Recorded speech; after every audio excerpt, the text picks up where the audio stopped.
Hello everyone! Sa video natin ay pag-uusapan natin kung anong pwede at hindi pwede gawin sa social media. Anyways, tuloy na natin ang ating tatalakayin.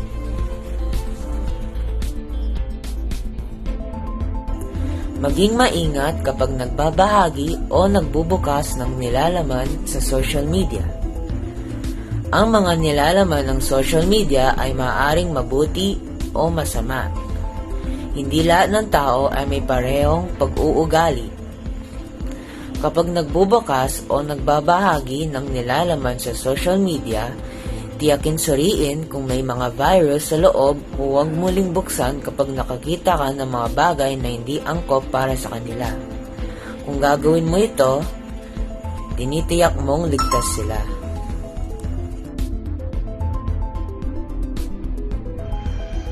Ipalaganap ang kapayapaan sa mga posts at platform ng social media. Maaari kang magtanong kung bakit kailangan natin gawin ito. Gagawin natin ito upang lumikha ng isang mapagkaibigan, komunidad, at upang maprotektahan ang mga tao mula sa cyberbullying. Masasabi natin sa mga tao kung paano gamitin ang social media sa mabuting paraan para magbaguhin ang mundo sa pamamagitan ng social media at pigilan ang masasamang tao sa paggawa ng maling bagay.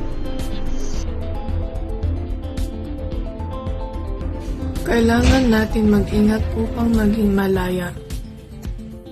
Bagamat maraming mabuting tao sa mundo, siyempre may mga taong handang saktan ka.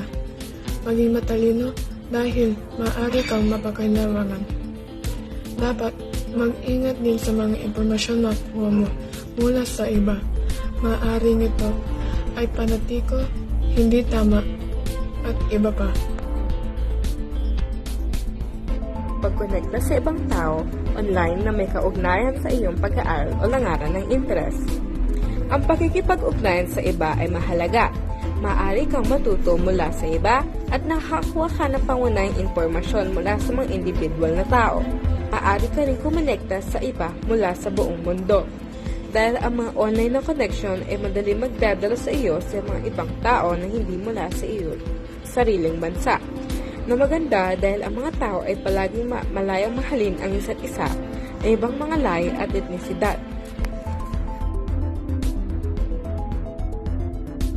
Huwag maging hater online.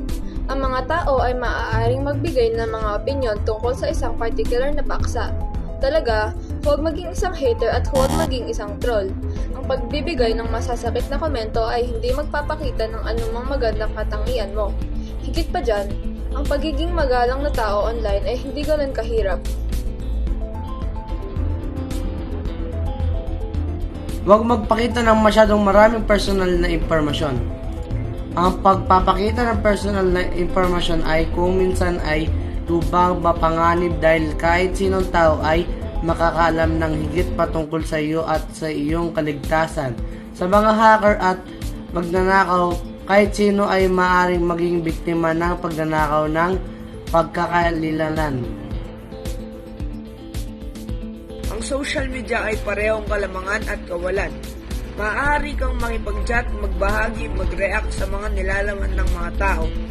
Ngunit dapat mong limitahan ang iyong sarili.